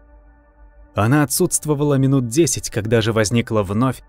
Я с ужасом и яростью увидел, что она с наслаждением гложет отделенную от добычи руку, как человек ест крылышко курицы. Забыв про свои страхи, я еще раз принялся колотить зеркало. Медленно, как бы соображая, откуда исходит звук, тварь повернулась, сверкая глазами, и лицо ее было вымазано кровью. Моей кровью! Вот она увидела меня, и я похолодел, увидев ее свирепый цепкий взгляд. Тварь медленно двинулась к зеркалу, а я перестал впустую колотить стекло и попятился, устрашённой угрозой, которую излучали эти козьи глаза. Тварь продолжала приближаться, словно подкрадываясь ко мне. Подойдя вплотную к зеркалу, вытянула руки, коснулась его пальцами, и на стекле появились кровавые отпечатки с прилипшими к ним желтыми и серыми перышками.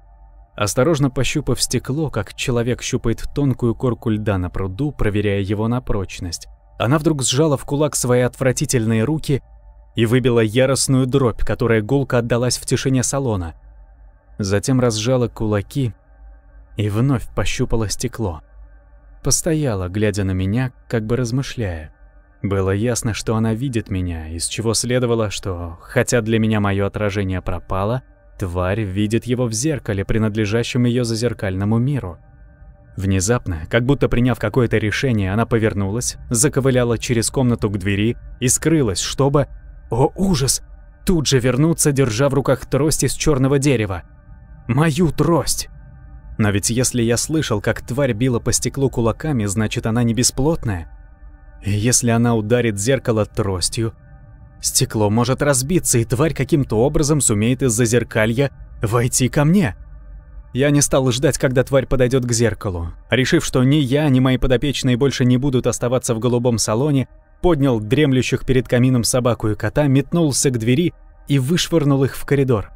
Подбегая затем к клеткам с пернатой компанией, я увидел, как тварь замахивается и изо всех сил бьет тростью по стеклу, и по поверхности зеркала разбегаются трещины, как трескается лед на пруду, если бросить в него камень. Не задерживаясь, я схватил обе клетки, выбросил их тоже в коридор и выбежал сам.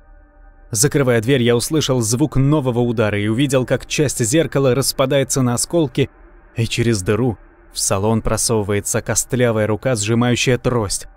Я поспешил захлопнуть дверь, повернул ключ в замке и весь в поту с колотящимся сердцем прислонился к прочному деревянному створу. С минуту я постоял так, собираясь с мыслями, потом спустился на кухню и налил себе добрую порцию бренди.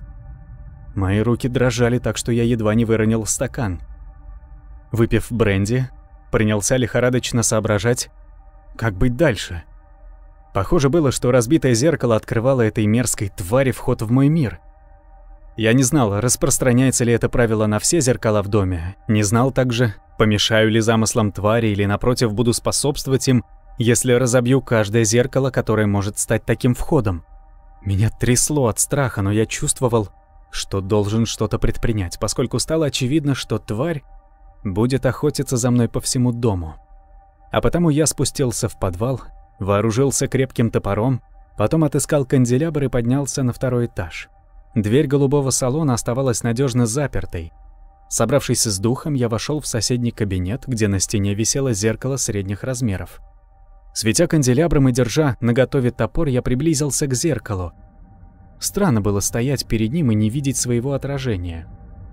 Внезапно я вздрогнул от ужаса. В зеркале вместо меня возникло мертвенное лицо с исполненными вожделения безумными глазами. Настал момент проверить мое предположение, и все-таки я промедлил секунду, прежде чем ударить обухом топора по стеклу так, что осколки со звоном посыпались на пол.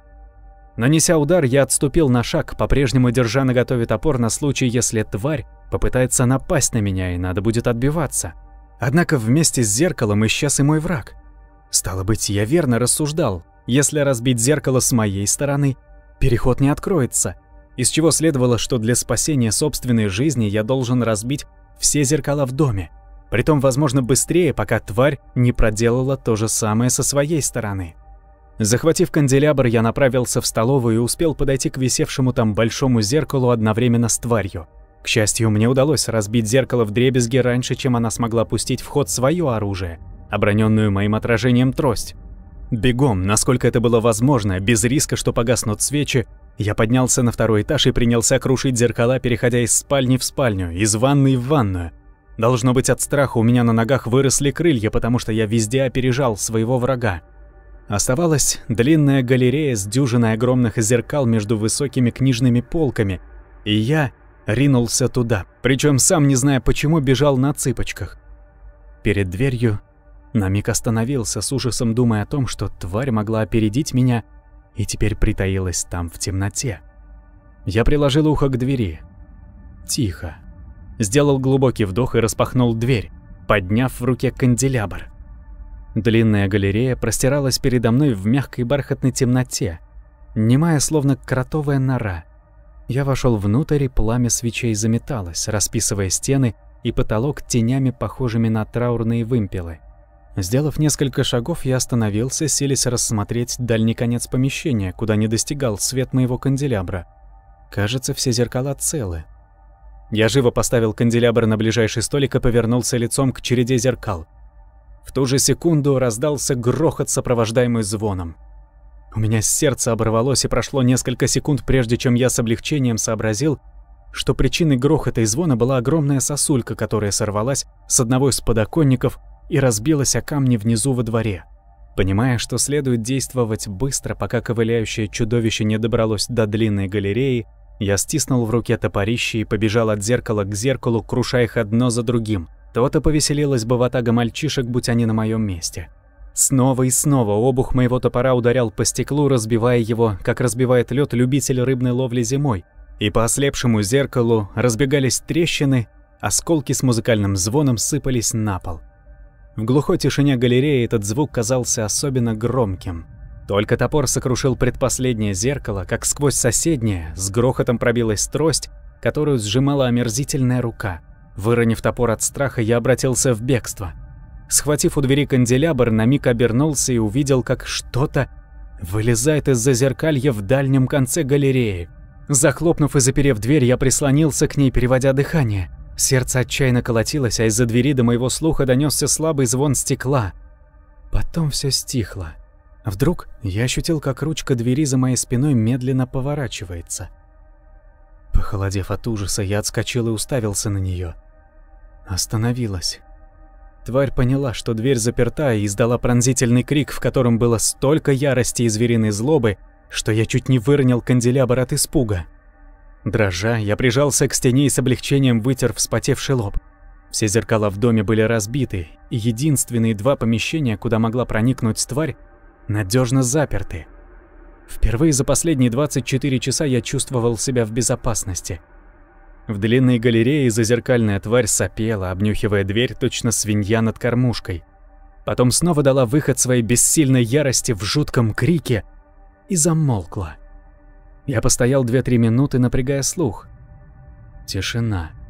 И начал спускаться по лестнице, держа в руке канделябр. То и дело я останавливался, прислушиваясь. Шел очень медленно, чтобы даже шорох моей одежды не мешал слышать.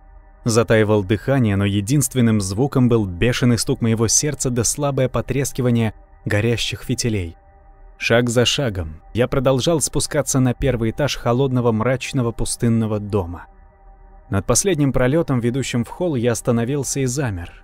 Даже пламя свечей перестало колыхаться, напоминая рощицу желтых кипарисов. По-прежнему ничего не было слышно.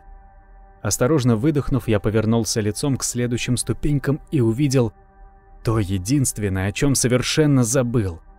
Высокое трюмо у подножия лестницы. От ужаса я едва не выронил канделябр. Крепко сжимая его во вспотевшей руке, смотрел я на зеркало у стены и видел лишь ступеньки, по которым мне предстояло спуститься. Больше ничего. Царила тишина, и я молил Бога, чтобы тварь все еще рыскала наверху среди дюжины разбитых зеркал. Наконец я возобновил спуск и на полпути вниз окаменел от ужаса, потому что в верхней части зеркала возникло отражение идущих за мной уродливых ног зазеркальной твари. Охваченный паникой, я стоял, не зная, что предпринять. Необходимо разбить зеркало, пока тварь не настигла меня, но для этого нужно метнуть в трюмо канделябр. А тогда я останусь в полной темноте. Вдруг я промахнусь. Я окажусь 1 на 1 с этим чудовищем, даже не видя его. Пораженный этой мыслью, я замешкался, а между тем чудовище с поразительной скоростью ковыляло по ступенькам, опираясь на трость и держась за перила свободной рукой, на тощем пальце которой поблескивал перстень с опалом. Вот в зеркале показалось обезображенное гниением лицо со скаленными зубами, а я все еще мешкал, стоял с канделябром в руке, не в силах тронуться с места. Почему-то мне показалось, что важнее видеть при свете, что затевает мой враг, чем разбить зеркало канделябром. Вот зазеркальная тварь вскинула тощую руку, замахнулась тростью и нанесла удар. Раздался звон разбитого стекла. Осколки по краям трещин помутнели, и в промежутке между ними показалась рука. Один за другим осколки сыпались на пол, пока не осталась лишь пустая рама. Вслед за чем тварь, нетерпеливо повизгивая, точно пес при виде миски с едой, шагнула и пошла вперед, давя ногами скрипучее стекло и не сводя с меня сверкающих глаз. Открыв рот, она издала торжествующий, булькающий клич, отчего из-под скул во все стороны полетели брызги слюны. Затем громко скрипнули зубы, предвкушающие трапезу. Теряя голову от страха, я сделал единственное, что мне оставалось, моля Бога, чтобы не дал мне промахнуться. Поднял вверх тяжелый канделябр и с силой метнул его в чудовище. На какое-то мгновение канделябр словно завис в воздухе, и в свете его зазеркальная тварь таращилась на меня, стоя на осколках зеркала, а затем мое оружие поразило ее. Свечи потухли, я услышал глухой стук и сдавленный крик. Канделябр с грохотом ударился о мрамор, и следом на пол шлепнулось тело поверженного мной врага. И все, кромешный мрак, полная тишина. Я замер на месте, трясясь от страха, ожидая, что вот-вот сейчас эти жуткие бледные руки схватят меня за горло или за щиколотки. Однако ничего подобного не случилось. Не знаю, сколько минут я простоял так. Наконец до моего слуха донесся тихий булькающий вздох, и снова воцарилась тишина. Я продолжал ждать. Наконец собрался с духом и нащупал в кармане коробок спичек. Руки дрожали так, что я долго возился, прежде чем смог зажечь спичку. В слабом неверном свете ее я рассмотрел на полу у разбитого зеркала какой-то съежившийся темный комок. Что там с этим чудовищем? Убито? Лишилось сознания? Пламя спички обожгло пальцы. Я выругался и отбросил ее. Зажег другую и начал осторожно спускаться по ступенькам. Вот и эта спичка потухла. Я остановился, зажег третью, ступил наконец на пол холла, осторожно наклонился над съежившимся телом и в ужасе отпрянул назад. В луже крови передо мной лежал с разбитой головой Гидеон. В слабом свете от спички я в полном смятении глядел на его лицо. Он был одет так же, как в день отъезда. Каракулевая шапка упала с головы, и из разбитого виска еще сочилась кровь. Я потрогал его грудь, поискал пульс, но Гидеон был мертв. Глаза утратили присущий им особый блеск и слепо смотрели на меня. Я зажег свечи и сел на ступени, пытаясь осмыслить произошедшее. Я по сей день не могу ничего понять. Не стану утруждать читателя, описывая подробности моего ареста и последующего суда. Всякому, кто читал газеты, должно быть памятно, в каком тяжелом положении я оказался. Как никто не хотел поверить, особенно после того, как были обнаружены истерзанные трупы животных, что когда появилась страшная тварь, для нее мы были всего лишь отражениями в ее зеркалах. Если я сам тщетно доискивался объяснения, то можете представить себе, что обо всем этом думала полиция. Газеты называли меня чудовищем из горжи и жаждали моей крови. Полиция, отвергнув мои попытки объясниться, посчитала веской уликой против меня тот факт, что Гидеон завещал мне крупную сумму денег. Напрасно я твердил, что не кто-нибудь, а я сам с величайшим трудом, пробившись сквозь снежные заносы, сообщил о несчастье. Для судей, не верящих, как и я до той поры, в колдовство, все представлялось предельно простым. Я убил своего друга из-за денег, а затем сочинил весь этот бред о зазеркальной твари. Все говорило против меня, и пресса усердно раздувала пламя общественного возмущения, так что моя судьба была решена. Я чудовище и должен быть наказан. Суд вынес смертный приговор, и теперь меня ждет гильотина. Близится рассвет, и с ним час моей смерти. В ожидании этого часа я пишу эти строки, надеясь, что кто-нибудь, читая, поверит мне. Никогда не представлял себе, что могу окончить жизнь на гильотине. Вообще, этот вид казни всегда казался мне варварским. Естественно, надзиратели не сводят с меня глаз, чтобы я не обманул вдовушку, так французы с черным юмором окрестили гильотину.